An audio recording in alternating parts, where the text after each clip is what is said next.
Son illər, günlər də olubdu gödək. Zaman uçub gedir, qanadlı quş tək. Gah şirin, gah acı izlər buraxır. Tələsir, yamanca olubdu zirək. Ömürlər əlində olubdu əsir. Məqamı gələndə ülgüc tək kəsir.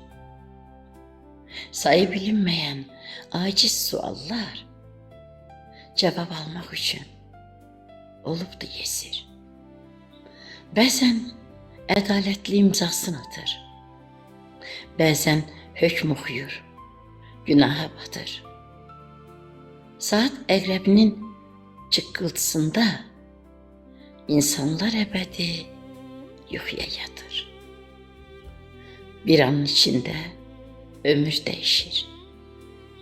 Doğulan ölənlə sanki değişir. Biri salam deyir, biri əlvida. İlahi qərarın verib dirəşir.